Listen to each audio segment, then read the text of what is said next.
Oh my God, here we are at the pier on the Ferris wheel or whatever other rides they have at the fucking Santa Monica Pier. I don't know.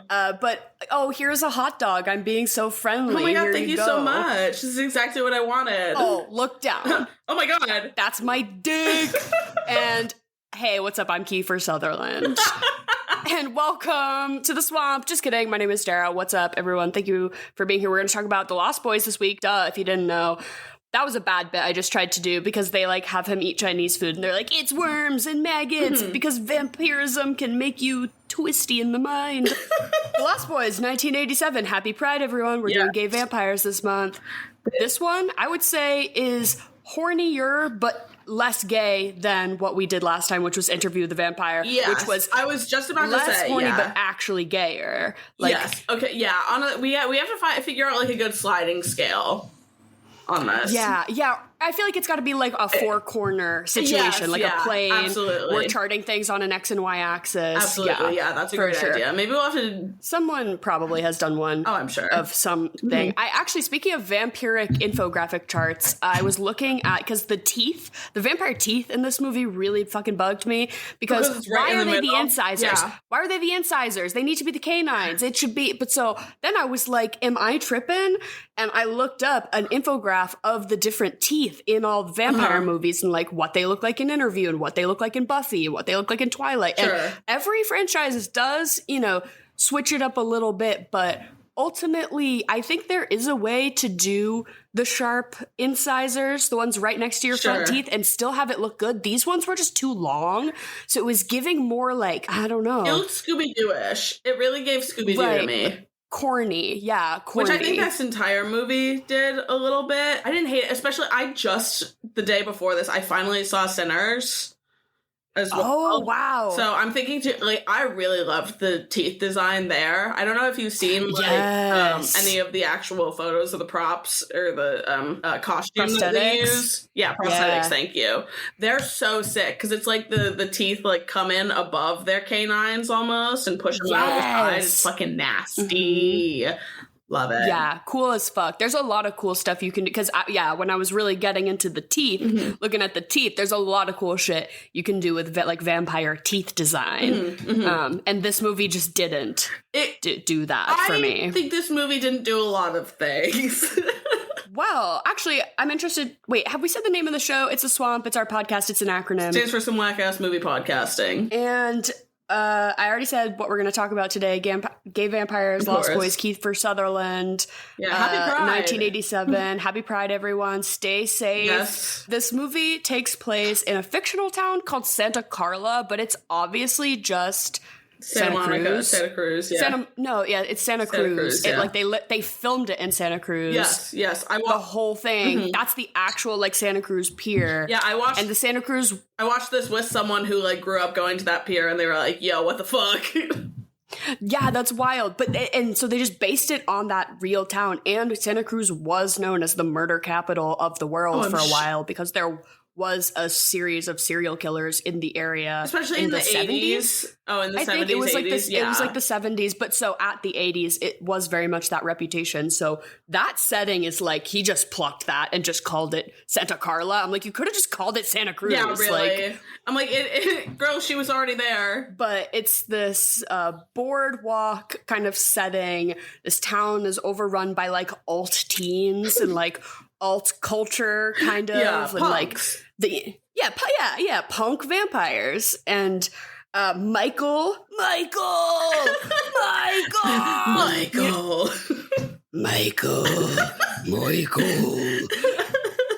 That's, okay, I would love to plot all of the times in the movie. I would say it probably accounts for 12 minutes of screen time, maybe, where they're just saying the name Michael. It's a little fun factoid. It's the most said word in the script, and statistically it's said more than once per minute. Jesus Christ. Michael! Everyone's just saying Michael. Everyone's calling him by his fucking whole ass name. He's never Mike. No, not once. Mikey. Mm-hmm. I feel maybe to his brother. To his brother, I feel he was Mike, right? Maybe. I don't know. I couldn't recall because he's too busy being called Michael. Exactly. But Diane Wiest is recently divorced and is moving in with her kooky dad, who's the grandpa. Obsessed they with move to him. his house. He's really into taxidermy. He's playing dead on the porch. He's really providing some comic relief here. And brothers Sam and Michael. Michael is older. I think he's supposed to be in high school, but that's like obviously a 27-year-old man. Truly, yeah. I'm like, I can suspend my disbelief that he's like maybe 18. Like, she keeps being like, when you start school, and I'm like, what?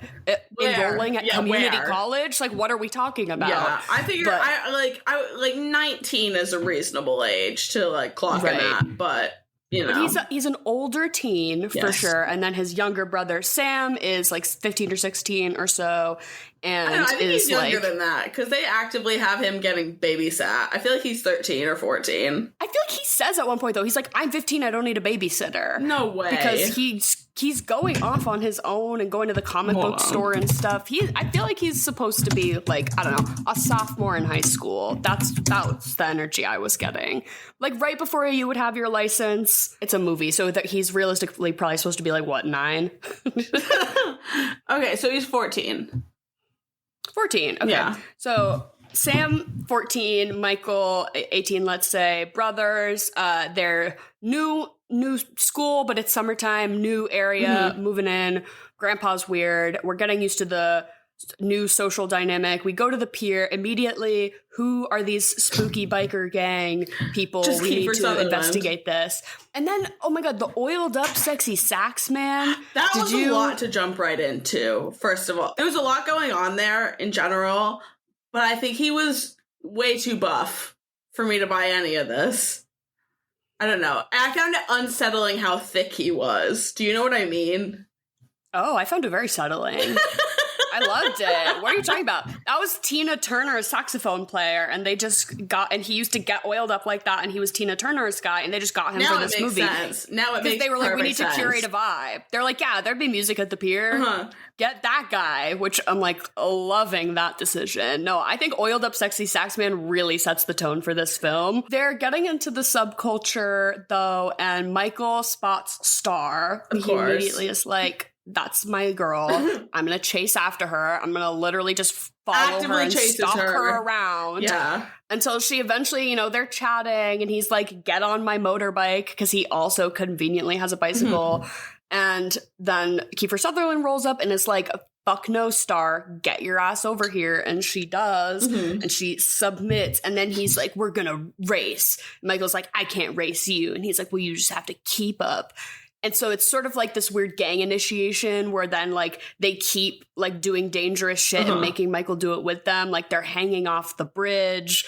They're riding really close to the edge. Then they go to this abandoned hotel and they're like, you have to eat the worms. But really it's just Chinese food. Then you have to drink the blood. And he's like, okay. And he just does it. And then Michael's now a vampire spawn. That's the most insane thing to me about this movie is that this kid does not put any thought into any of the actions that he's going through with.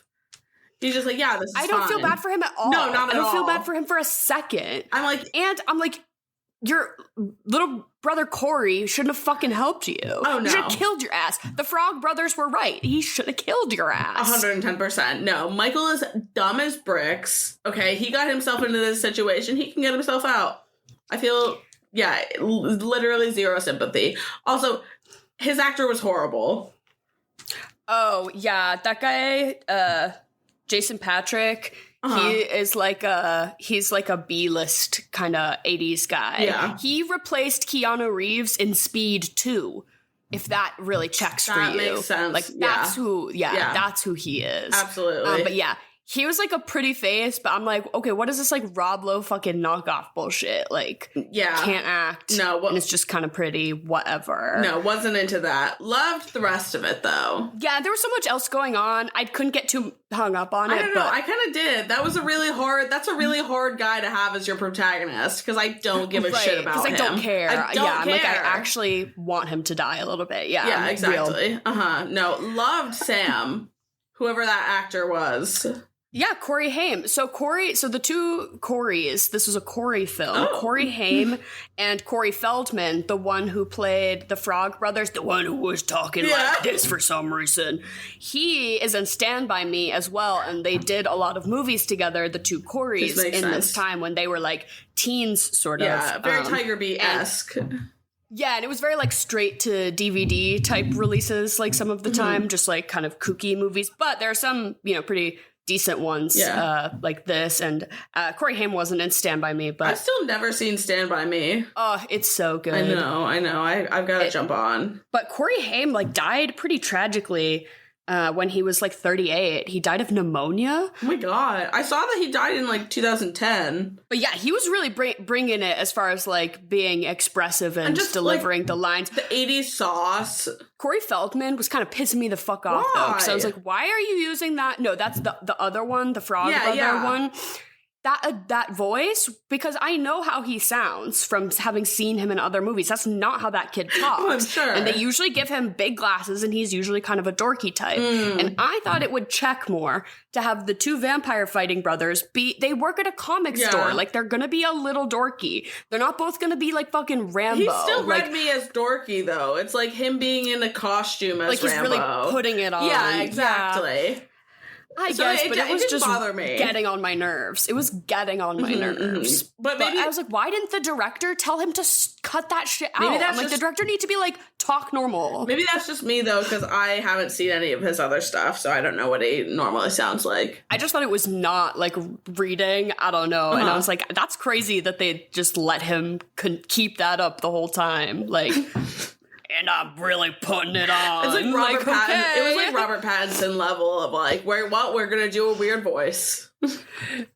Right, but like did not have the chops to entirely pull it off. Absolutely not. The whole big plot twist, spoilers for The Lost Boys, is that really the mom's boss at the video store was really the head vampire all along and had been dating her to try to like get her close so that he could turn them or get his boys to turn Michael and Sam into vampires so he could convince Diane Wiest to be their mother. Very Wendy and the Lost Boys. Yes. Now it's all coming together. But that's like at the very end. We think Kiefer Sutherland is like the main vampire or like the main antagonist. And they're sort of falsely accusing whatever his name is, the video store guy. They're like falsely accusing him. They make him eat garlic and they whatever. But the minute he asks permission to enter the house, I'm like, we are way too obviously doing a vampire ism right now. Absolutely. Right. But I mean, I was watching, and it's the whole thing of like, is this a red herring or not? Right. So. And at the end, they do pull it. They're like, this is the twist. He's the head vampire. And really, he was, telling Kiefer Sutherland to pursue Michael the whole time. So I'm like, it wasn't gay, but it did feel gay while it was happening because he was like, we need you, Michael. We need you. Michael, come with me, Michael. It was very that. Yeah, I guess it was just orders from Daddy. No, I was shocked by how much he like looked like his father in this. Do you know what I mean? Well, yes. Which I mean, he looks. It's one of the. I mean, he looks like his father in general, but I think it's just. I don't think I've ever seen a whole lot of Kiefer Sutherland. What's his big movies? Oh, I mean, he's also in Stand By Me. Younger, and he also plays the antagonist. This was a really big one for him as well, kind of solidifying him in the 80s. And this look in particular is like really iconic. The blonde mullet was good. Like really, that was his thing. He also was in that TV show 24 for a really long time. No idea. It was just about like a guy who has to solve a crime within 24 hours or something every day. I don't know. It was a really long running TV series. Oh yeah, I don't doubt it. That he was the main guy of. I think that's what people would mostly know Kiefer Sutherland from. So this was like a very successful movie in the 80s is what I'm getting though. Because I couldn't place how this would have... I had barely heard of this movie until you... I don't think I had ever heard of it before you brought it up. Wow, really? Never. I didn't know what this movie was. Wow, that's kind of crazy to me. Yeah. Because I had seen this before. I definitely think this is maybe one that, like, my parents told me about, or just, like, very quintessential 80s culture. And this movie in particular really cemented the vampire category for, like, teens, like, cool teens. Like, vampires don't need to be Dracula. Vampires can be cool. Yeah. And this is sort of the thing that triggered, like, Buffy the Vampire Slayer, which then came in the 90s, where it's like vampires can present like alt-goth people and just trick you and be like, I'm just a cool guy, and then become a vampire. Whereas it's like Interview with a Vampire, you fucking look at Tom Cruise, you're like, a vampire. That's a vampire. Duh. Whereas, you know, now it's like, oh, they can be cool people who assimilate and then use their, you know, vampiric influence to, you know, socially trick people. So then you can get the sort of cool teen aspect of it as well. Yeah. Yeah. Which, how convenient that you can be a half vampire. Right. And until you make your first kill, right? That's the rule. Whatever. Like, I think this one took a lot of liberties, I will say. What, with, like, the lore? Yeah, just, like, I'd what say rules so. do and don't apply? Yeah. They're like, garlic doesn't apply. No. You're entering, though. You do gotta do that one. Absolutely. But, yeah, no, I'm really enjoying my vampire June, honestly. I know. I've been in my vampire bag, as I said, because I've been dungeon mastering a campaign that's about vampires. And this actually did make me think it would be really fun to do like an 80s themed vampire campaign, because there are a lot of tabletop role-playing games that use the like kids on bikes system, which is like very much in the 80s. Think like Stranger Things, E.T., that era of like 80s, like kids go out to do an adventure and like you use that as the basis of your, you know, and then they encounter something strange and now you have to whatever. I'm like, that you could do, but like make it vampires for like, you know, like this, you know, the Frog Twins. Oh, yeah. Are like kids on bikes, but for vampires, but in film. Yeah, no, that... So this movie, I guess, is gay. We're doing it for Gay Month. More because of just, like, tension. It's really, or, like, implications. But I will say that there's a leg to stand on, because this is directed by Joel Schumacher, who is a gay man. Okay. So this movie is directed by a gay man. And so I think those homoerotic moments, or those moments where the vampirism is leaning into that sort of allegory, I guess. Joel Schumacher is like, yeah, that was intentional, but we added a bunch of straight shit on top of it, so you can't say shit. It was really... Right? He's like, he's like, I made my kind of queer alt-punk vampire movie, but then I just put a 8-minute straight sex scene right at the halfway point, so that y'all can't say shit to me. Not even a straight sex scene, though, because they cut away to, like, just flying... Sweeping nature shots. Sweeping nature shots as filler, and it was so fucking funny. Literally, I was wheezing at exactly the halfway point of this movie. They folded the script in half, and they said, okay, here's where we're just gonna reel everyone back in so that no one can say it's gay. We can't show anything, so I don't know, the clouds, the mountains. Yeah, maybe a... Thou shalt not fear.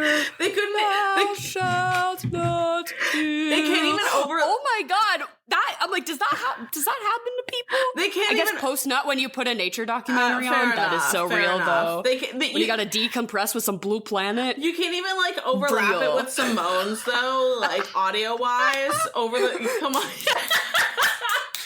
like Give me something, anything. Cracking me up. It was the haunting children's choir for me, with the sweeping nature shots to imply the coitus. So funny, Joel Schumacher. You get your bag. There was I don't know. I think there's a lot of things about this movie that was very 80s, but the overlay shots, the amount of overlay shots in this movie was just amazing. I would say that was the gayest part, was the overlay shots. Yes, the editing of the pier and the vampires. Of Michael chugging down this blood, and then Kiefer Sutherland just being imposed on, and just Michael. And like it's like 6 different cuts of his face on top of it, like just that's where anything gay happened, was in that moment. Yeah, it was also very, of course, like Twilight-y vampires. The glitter, glitter blood. I was really into that. Iconic came far before anyone was sparkling in the sunlight, honey. They have goopy, black, glittery blood. I'm into it. Ugh. I'm into it. Yeah. When it all explodes up through their sewer systems. And the pipes exploding and the house exploding. That end sequence, they're like, okay, each vampire is going to die in a different way. And it's just going to get more and more absurd each time. Well, I did love that. That was fun lore that I enjoyed. They were like, yeah, the vampires die in a crazy way, but you never know how it's going to be.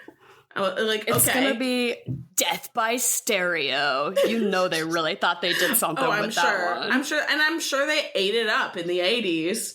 It's so camp. It's so fun. That's the other thing about this movie is that it's not taking itself too seriously, which is why I can get on board with it. I will say, I think pacing wise, this was pretty tough, but I do like that they made you really wait for the vampire like reveal, like the very end, because all of the shots were of them like flying, but it's like POV, you're getting snatched. Like you're the one getting snatched by Kiefer Sutherland. Like you don't get to see what he looks like when he's zooming around flying. No. You just know that you got. Exactly. Yeah, he's on you, girl. And but I do like the concept of them just like flying around, just like zooming through the air with no wings or anything, just like being guys. Well, that was my thing. I was like, do they turn into bats? Is that what is implied? The flying? No, because they were snatching full adult people, so I assume it's just Kiefer Sutherland floating in the air. Yeah, which exactly. Is the world I'd like to live in. We did get a bit of that. We did get a bit of floating, so I wasn't mad. Right, yeah. But, like, I think zooming. I wish I saw them zoom a little more. Yeah, you can tell they didn't have the crane in the budget for that. But this movie was originally supposed to be about like boys, like way younger teen boys, and it was more of a Peter Pan allegory. They were like, we're gonna do Peter Pan but with vampires, so it was like Lost Boys. And then Joel Schumacher came in. He's like, I'm gonna direct this, but this needs to be cool and for teens. He's like, this is the audience that I want to pursue, so we're gonna age them up and do this cool teen thing and make it punk and whatever. And everyone was like, okay, sure, whatever you say. But it works. It just like he's like, no, look, we're going to do it at this pier. And everyone's like, yeah, wait, this is working. Like, I see the vision. And everyone kind of like got on board and saw the vision. And it did end up being really successful. But the music in particular was incredibly influential because he went to these bands that were really big at the time, specifically like In Excess. Of course. And like Echo and the Bunnymen, Eddie and the Tide, Mummy Calls, all these like more alt, but In Excess was the really big one that he went to them and was like, I'll direct a music video for you if you give me licenses to use your music, or, you know, if you make music for this movie. So all these like cool, more alt bands of the late 80s got on board for this movie. And then the music supervision in this was so impressive that Andrew Lloyd Webber asks Joel Schumacher to make Phantom of the Opera. Oh my God. And he directs 2004's Phantom of the Opera. So you can kind of see this through line of like does make the so moody, much sense. Brooding like guy. It's like, you know, it's also Kiefer Sutherland. Also the overlay shots. But Joel Schumacher also made St. Elmo's Fire, which very popular before this. Yeah, so that had popped off. So that's why they kind of everyone just trusted him to do whatever, because St. Elmo's Fire like really rocked. So they were like, okay, goth vampires, whatever you say, Joel. Sure. He also made that really sweaty lawyer movie, A Time to Kill, with Matthew McConaughey. Shut up. Do you know that one? Oh yeah, it's like famously sweaty. Well, yes. I've never seen it. Have you? And, oh, yeah. Yeah, it's really sweaty. It's not really worth watching, in my opinion. Okay. It's based off a John Grisham novel, so it's like whatever, crime. Yeah. It's like a movie your dad would put on. Sure. I don't know. But he also made the George Clooney Batman and the Val Kilmer Batman. So if that like checks again with like sort of the camp of it all. I do really like the George Clooney ones. So it's like the pieces are coming together now, right? This makes sense. Right, of who this guy was and his sort of style. And I'm like, oh yeah, Lost Boys does like fit right in there. Oh, easily. I will say makeup and effects 80s wise, I was really content with. Like you said, what was it? All the pipes bursting.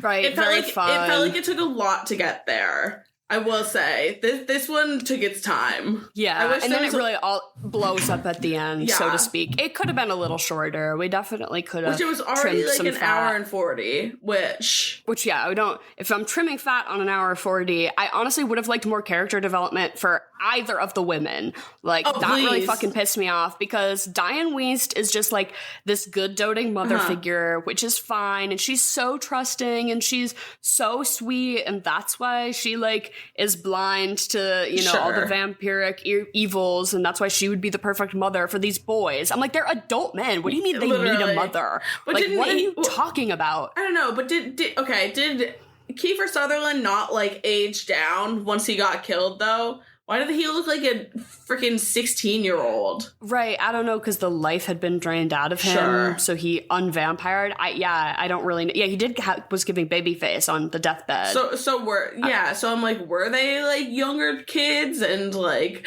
I don't know, do you age? And the vampirism made them goth teens? Yeah, like, not sure.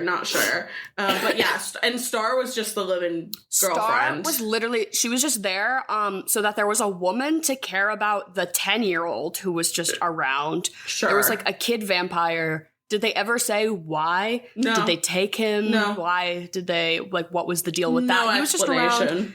And it was sort of like, that's not chill, so the girl will watch him. Exactly. Kind of energy. Just like, what the fuck? And then she's like, Michael.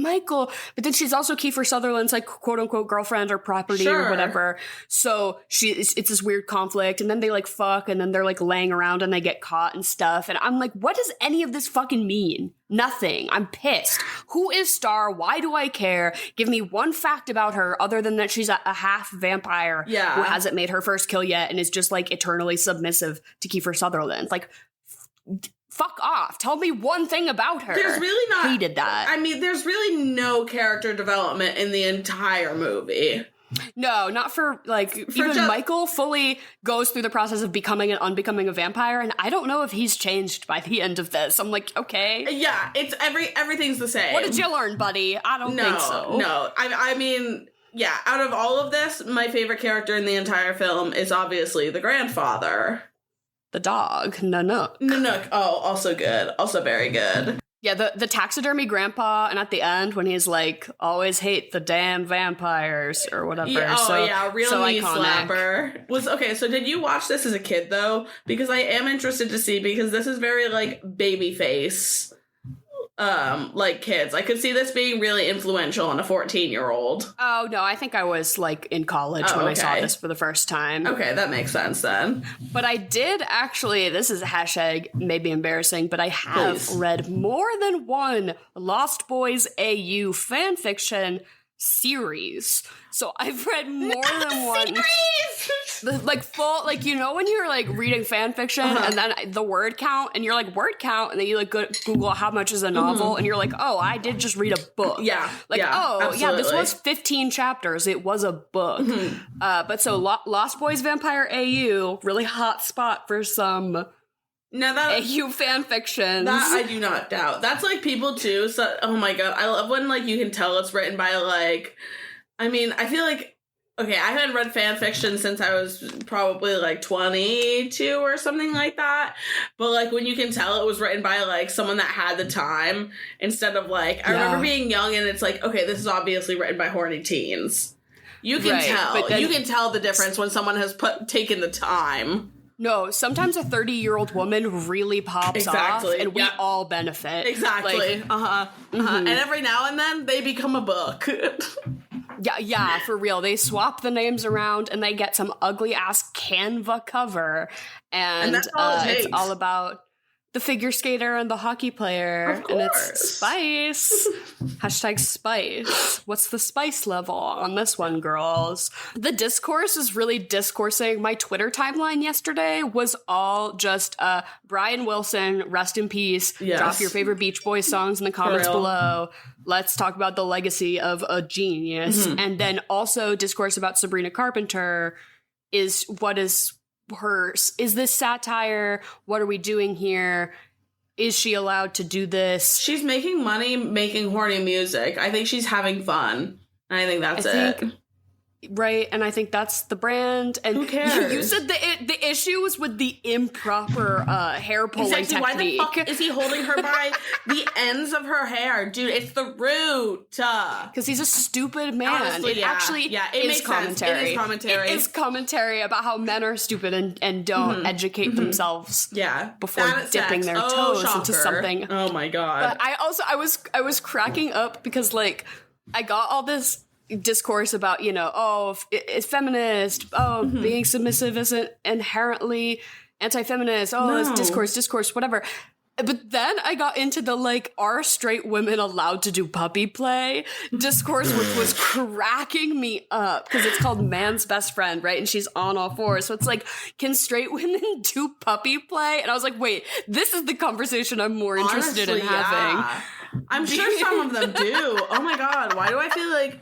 Yeah, ooh. I mean, she's allowed to do whatever she wants to do. Oh, we also both saw The Phoenician Scheme. What'd you think? I really liked it. I liked it, but I didn't love it. It was beautiful, but I don't think it did... this is what I said in my letterbox. I don't think it had the pizzazz that I needed, honestly. Or that I expected, almost. I liked it. I thought it was pizzazzy, like, to my expectation. I will say, though, I think it takes me at least 2 times on a Wes Anderson to really form an opinion about it, because there's always so much going on that I'm just trying to keep up with the viewing. And the dialogue is so snappy. Exactly. I'm like, I also need a subtitle watch. I need to watch this with subtitles. Absolutely. Sometimes, like, are you ever at the movies and you just realize you haven't caught, like, the last 30 seconds of dialogue, and you're like, I'm really trying to figure out what's going on here? Yes. Yeah. You're like, I was chewing my popcorn, and the sound of me chewing was too loud in my own ears for me to hear for a second, and now I don't know where we're at.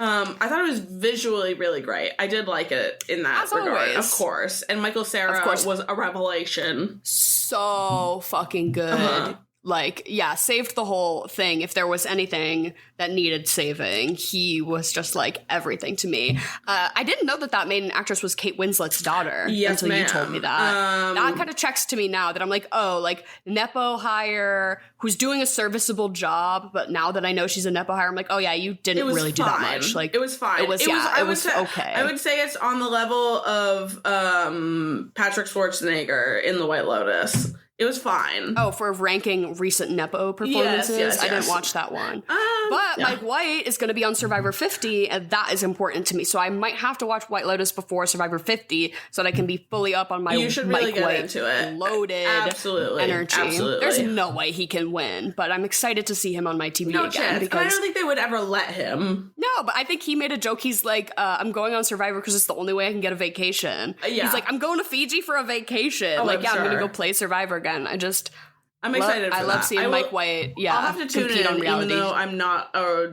Survivor girl. I will be orchestrating an incredibly complex fantasy league with point systems and drinking games, and me and my parents get together religiously to watch Survivor, and I'm like, I need like a game to play while I'm watching. Like, I need to have a team so I can root for people on my team, like fantasy league. I get why people watch football when I watch Survivor. I'm like, I get it. That checks out. I want to have a spread of buffalo dip, and I'm standing up screaming at my TV. Shall we jump in to the regularly scheduled programming? Yeah, I don't see why not. Fuck, marry, kill. It's a good fuck, marry, kill, I will say. Should we do, like, I feel like it's Kiefer Sutherland vampire. Yes. Michael, question mark? I mean, I think he an adult? Honestly, I think he's an adult. Yeah, I'm going to go ahead and call that 19. Reasonably. And then who? Star? Do we do Star, or do we do Diane Wiest? Or do we do... okay. I'm going to kill her. Really? Put her out. Okay. No, I want to kill Michael. Fuck Michael. Exactly. I want to kill Michael. What is that? There's nothing there. And then I guess I'll fuck Kiefer Sutherland vampire, and I'll marry Diane Wiest. Yeah, I think that's the right... I guess that's the way. I think I'm going to flip that. I'm going to... You said you're going to marry Kiefer Sutherland vampire? No, I'm going to fuck Kiefer Sutherland vampire. Marry Diane Wiest, I guess. We can still live with Grandpa. And I don't hate chilling in that house. That looks like a good life to me. I'm gonna have to agree with you on this. Post vampire fight, like we're just chilling. Yeah, I guess. Whole cast though, who are you fucking?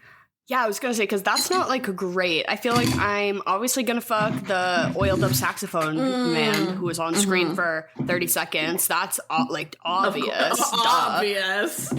Obvious. And then who am I going to marry out of all... Do any of the vampires even seem, like, serviceable? Like, you know what I mean? Are they all just evil? Or could any of them be salvageable? Like, could I fix him, you know? Marco, the one with the really fucking insane hair, the curly hair... First of all, I can't remember who that actor is, but I know him. But I feel like him. I loved his fucked up hair. Yeah, there was definitely a lot of cool punk aesthetics. I certainly would really be into, like, dressing up like that to be in their vampire game. But I don't want to, like, jump off of bridges and shit. No. But I also don't want to be like Star and be left back at the cave to fucking babysit a 10-year-old. They obviously don't really respect women. No. So I don't know who am I gonna? There's not really a whole lot else. I'm not gonna. What's the main vampire's fucking name? Oh, I don't know. The video store owner. Max. I'm not gonna marry Max and be the mother to the vampires. That's also a trap. So this is kind of a horrible lineup. I know. Maybe I marry the saxophone man. You might have to. I fuck Marco the vampire. That actor's name is Alex Winter. Yeah. If you care to know. Thank you. What else was he in? I don't really know. The live action Ben 10 movie, of course. And then I'm still gonna kill. Am I still gonna kill Michael? Absolutely, maybe. I'm still gonna kill Michael. Yeah. I think I'll still kill Michael. I'll still marry Diane Wiest, I guess. Oh, the grandpa. He would be a good one to marry. Yes. I'll marry the grandpa. Marry the grandpa, kill Michael. Fuck. I guess Marco. Star, maybe? Nah. She, like... Jamie Gertz is hot, and I think Star has not been shown a good time by Kiefer Sutherland. Yeah, I guess Star. That's for sure. I guess. But you and your vampire boys, are all hanging out, watching your little vampire movie. What are you eating and drinking? Besides blood, I guess. Blood. Ha, ha, ha. I feel like there are two really obvious routes with this one. You can just get Chinese food. Yes, of course. And eat the Chinese food out of the box, you know, with the, like, that's a very iconic scene from this movie. The rice and the noodles and the illusion.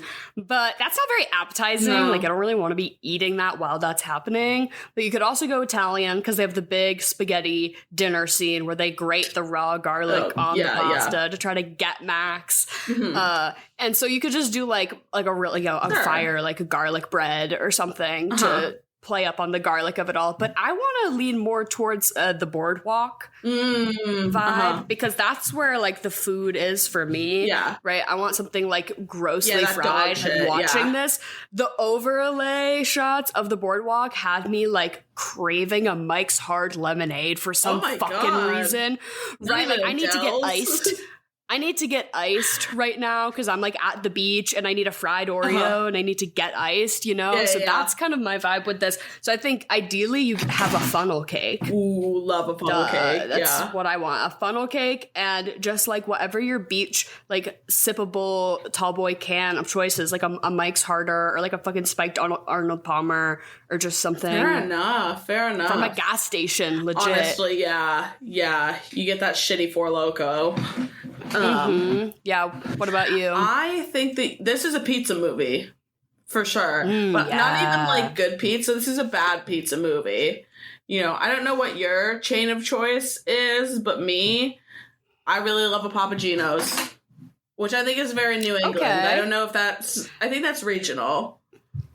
Maybe. But like a Domino's, it might be a New England a Pizza Hut. Fuck a Domino's. Domino's is disgusting. And that shit is too expensive for what it is. I'm like, why was it? Okay, $10 pizza? Then why, and when I'm checking out, it's $30.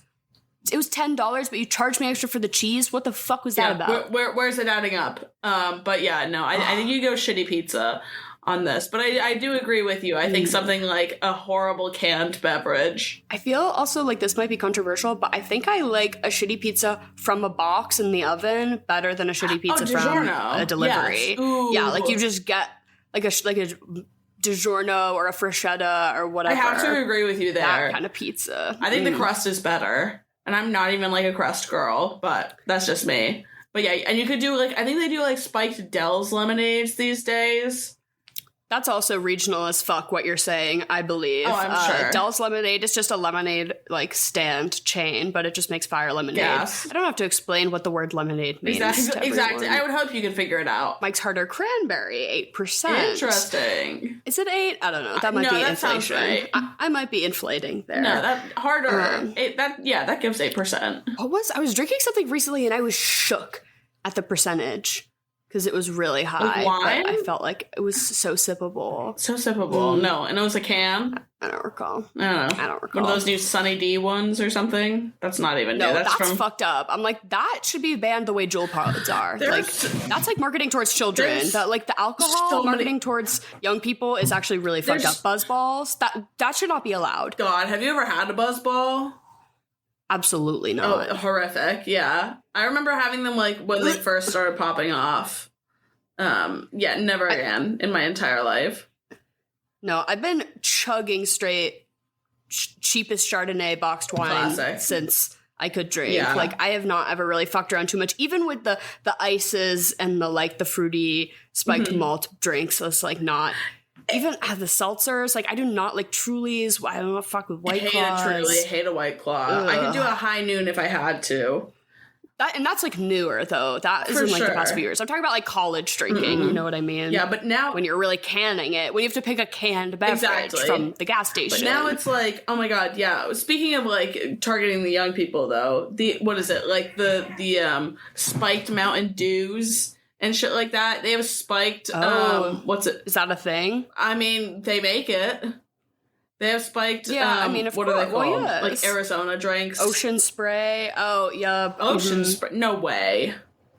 Yeah, Ocean Spray Cranberry. They have vodka drinks in cans, I believe. Of course. Who doesn't? Every juice brand, you've got to make your boozy, spread your market share. Yeah.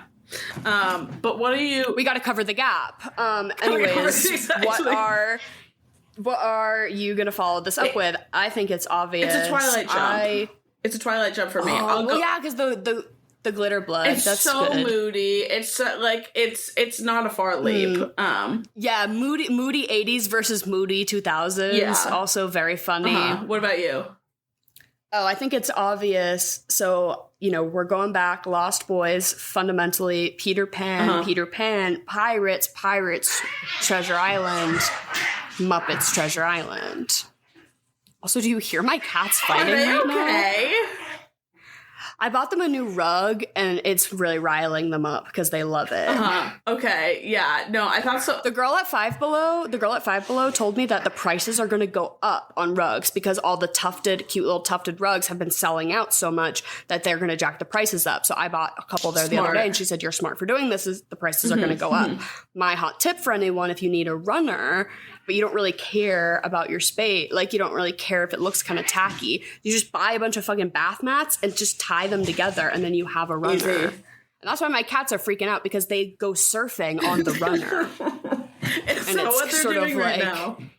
Yeah, they get a running head start, and then they jump on the carpet, but then they stop their motion so that they slide, sort of. That checks out. They're getting really good at it, and I think they've learned that if they do it at the same time that both of their weight, that they can really ride it, like, down the hallway. Oh my god, this is gonna be like... They've been doing that. Yeah, my downstairs neighbors hate my ass. But three like bath mats from Five Below, tie them at the ends, it takes up the whole hallway. There you go. Boom. Shopping tip from me. I love that your cats have a sport now.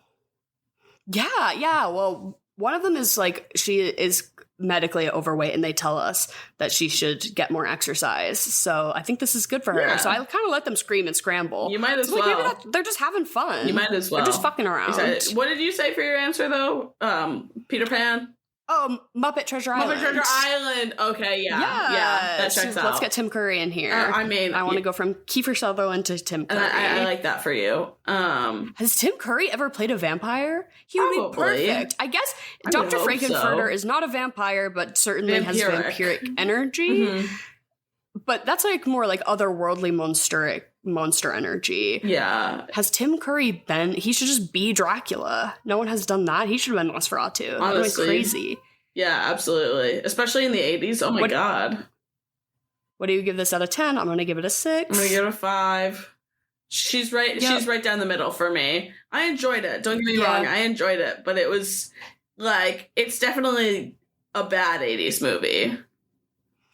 Sure. I mean, the storytelling is leaving something to be desired for sure. I'm like, we don't need to be. I don't know what that was. Right, but I was having a good time, so I can't complain. Exactly. And I'm not loved mad the about aesthetics. Loved the aesthetics of the whole thing. It was certainly serviceable. As far as gay vampires go, though, I'm still gonna rank this below Interview as far as both in gayness and just watchability. In quality. I agree. Yeah. Hard agree. Yeah, we're gonna get on that what is it? Our gay access. Right, yeah. What is it? What will it be like though? Like gay to straight, and then what is the up and down? Like vampire to non? No. What is the x-axis and what is the y-axis is the real question. Gay to straight and horny to sterile.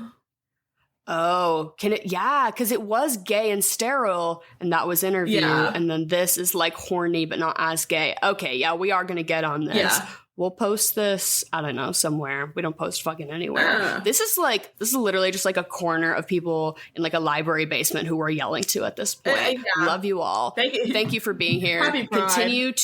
Happy Pride. Continue to tell us your favorite gay vampire stuff or just vampire stuff or just stuff you're into right now. What's good on TV? What are you watching to distract yourself from what's going on? Let me know. Please. I would love a list. I'm almost done with Hacks upon Emily's suggestion. Yes. I think I honestly might watch Interview with a Vampire next, but help me cue up my next TV show. Goodbye. Good night. Hope you have a great rest of your week. We'll see you soon. Michael!